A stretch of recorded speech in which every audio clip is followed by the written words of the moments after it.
सुप्रभात छात्रों, मैं आपकी हिंदी की अध्यापिका आपके लिए एक नया अध्याय लेकर आई हूँ जिसका नाम है चेतना के स्वर। इस पाठ में बताया गया है कि एक अच्छे, स्वच्छ और खुशहाल समाज की स्थापना उसमें रहने वाले नागरिकों से ही होती है। इसलिए नागरिकों का ये दायित्व बन जाता है कि वे समाज द्वारा बनाए गए नियमों का पालन समझदारी से करें और जो व्यक्ति अपनी सुविधा के लिए इन नियमों का उल्लंघन करता है उन्हें जागरूक करें, समझाएं और पानी, बिजली, पेड़ और शिक्षा का सदुपयोग करने के विषय में भी बताएं। तभी समाज में रहने वाले नागरिकों का जीवन पथ यानी कि जीवन का रास्ता जो है वो निष्कंटक यानी कि आपत्ति रहित बनेगा, बाधाओं रहित बनेगा। और इस पाठ में समाज में रहने वाले लोगों द्वारा नियमों का और उनके द्वारा बहुमूल्य वस्तुओं के दुरुपयोग के विषय में भी बताया गया है कि किस तरह से मनुष्य अपने स्वार्थों की पूर्ति के लिए इन बहुमूल्य वस्तुओं का दुरुपयोग निरंतर करता जा रहा है जो दोबारा प्राप्त नहीं की जा सकती। इसके नीचे कुछ शब्दार्थ दिए गए हैं जिनके अर्थ दिए गए हैं। तो आइए छात्रों, आज हम चेतना के स्वर नामक पाठ का अध्ययन करें। इस पृष्ठ पर एक चित्र दर्शाया गया है जिसमें रेलवे फाटक का दृश्य है जिसमें दोनों तरफ वाहन खड़े हैं। रेलगाड़ी के आने का संकेत मिल चुका है जिससे पता चलता है कि जो है रेलगाड़ी आने ही वाली है। फाटक पर नियुक्त कर्मचारी ने फाटक बंद कर दिया है। नियुक्त मतलब तैनात। जो कर्मचारी तैनात है उसने सूचना मिलने पर फाटक बंद कर दिया। दोनों तरफ से आने वाले वाहन सड़क पर अपनी बाईं ओर पंक्ति में खड़े होने लगे, यानी कि अपनी बाईं तरफ सभी वाहन खड़े होने लगे। लेकिन थोड़ी ही देर बाद क्या हुआ, अरे इन महाशय को तो देखिए, ये अपना वाहन दाईं ओर से बढ़ाए लिए जा रहे हैं और इनके द्वारा नियमों का उल्लंघन मतलब अवज्ञा करना।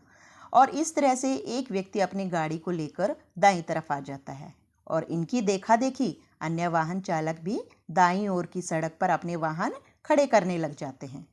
अब तो किसी भी वाहन के निकलने का स्थान शेष नहीं। तो आपने देखा कि एक व्यक्ति की गलती की वजह से सारा रास्ता जो है बाधित हो गया। फाटक के दोनों ओर भी यही स्थिति है।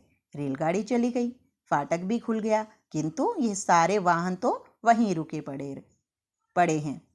थोड़ी सी जल्दी के लिए नियम कानून तोड़ने वाले ऐसे लोगों के कारण रेलवे फाटक के दोनों ओर मार्ग अवरुद्ध हो गया। अवरुद्ध यानी कि रुक गया, यानी कि बाधित हो गया, यानी कि एक व्यक्ति के कारण जो है सारा रास्ता रुक गया और उन्हें घंटों वहाँ खड़े रहकर जो है इंतजार करना पड़ा कि जो है वो किस तरह से वहाँ से बाहर निकले। ऐसे ही लोग अपनी सुविधा के लिए समाज को परेशान कर देते हैं, यानी कि खुद तो उस समस्या का सामना करते ही करते हैं और दूसरों को भी कर देते हैं, परेशान कर देते हैं। समाज किसी व्यवस्था का अर्थ है इंतजाम या प्रबंध की स्थापना का अर्थ है स्थापित करने का भाव तथा लोगों की सुख सुविधा के लिए कुछ नियम बनाता है, यानी कि लोगों की सुविधा के लिए समाज कुछ नियम कानून बनाता है। सभी की सुविधा के विचार से इन नियमों का पालन करना सामाजिक दायित्व है, यानी कि हर एक व्यक्ति का ये सामाजिक दायित्व बन जाता है, ये कर्तव्य बन जाता है कि जो नियम समाज के द्वारा बनाए जाते हैं हमें उनका पालन करना चाहिए। समाज के बनाए इन नियमों को तोड़ने वाले ही असामाजिक तत्व हैं, बिल्कुल हैं असामाजिक तत्व, जो कारण जो हैं हमें उनको दूर करना चाहिए, जिनका ऐसा व्यवहार उनके लिए गर्व का नहीं अपितु लज्जा का विषय बन जाता है, यानी कि शर्म का कारण बन जाता है। वो सोचते हैं कि हमने बहुत अच्छा कार्य किया है, परंतु होता ये नहीं है, वो उनकी शर्म का कारण बन जाता है। बड़े बाजारों की सड़कों पर स्कूटर, मोटरसाइकिल तथा अन्य वाहन आड़े तिरछे खड़ा कर देने वाले लोग भी जन सामान्य को उतना ही कष्ट पहुंचाते हैं। यानी कि अगर हम बाजार में कोई सामान लेने के लिए जाते हैं तो हम अपनी सुविधा के अनुसार अपनी स्कूटर है, मोटरसाइकिल है या साइकिल है, हम कहीं पर भी ऐसे ही खड़ा कर देते हैं, जिसकी वजह से वहाँ से गुजरने वाले लोगों को इन कठिनाइयों का सामना करना पड़ता है। सड़क के नियमों का पालन कराने का जिनका उत्तरदायित्व है, उत्तरदायित्व यानी कि जिनका कर्तव्य है, जिनका कार्य ही ये, यदि वे लोगों को उचित प्रशिक्षण न दे सकें तथा नियंत्रण स्थापित न कर सकें तो समाज को ही स्वयं नियमों की रक्षा करनी होगी। प्रशिक्षण मतलब ट्रेनिंग, यानी कि नियमित रूप से दी जाने व्यवहारिक शिक्षा जो होती है उसे हम प्रशिक्षण कहते हैं। नियंत्रण यानी कि नियमों में बांधकर रखना। अगर वो लोग प्रशिक्षण नहीं देते हैं, हमें व्यवहारिक ज्ञान नहीं देते हैं या व्यवहारिक शिक्षा नहीं देते हैं, तो हमें खुद ही समाज के जितने भी लोग हैं उन सभी को मिलकर इन नियमों की रक्षा करनी होगी।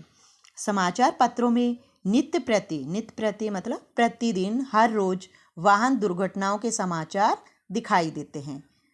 पर्वतीय क्षेत्रों में ये दुर्घटनाएं अधिक होती हैं। तो यहाँ पता चलता है कि आज हम कोई भी न्यूज़पेपर, कोई भी समाचार पत्र अगर हम पढ़ते हैं तो उसमें हर रोज़ हमें हजारों की संख्या में, सैकड़ों की संख्या में जो है दुर्घटनाओं के समाचार ही पढ़ने को मिलते हैं। और उसका कारण क्या है? ट्रैफिक नियमों का पालन ना करना और जो है अपनी सुविधा के अनुसार गाड़ी कहीं से भी निकाल लेना। तो बच्चों, इस पृष्ठ को आप पढ़ेंगे और इसके शब्दार्थों को याद करेंगे और एक गद्यांश में इस पाठ के अंदर से दे रही हूँ, जिसको मैंने निशान लगा दिया है। उसको आप जो है सभी उसके प्रश्नों को हल करेंगे और पिछली जो हमारे प्रश्न थे उनकी उत्तर तालिका भी मैं आपको भेज रही हूँ, जिसके उत्तरों को आप कर लेंगे। और घर पर रहिए, सुरक्षित रहिए, पाठ को पढ़ेंगे, प्रश्नों को याद भी करेंगे, उच्चारण ध्यान से करेंगे। धन्यवाद।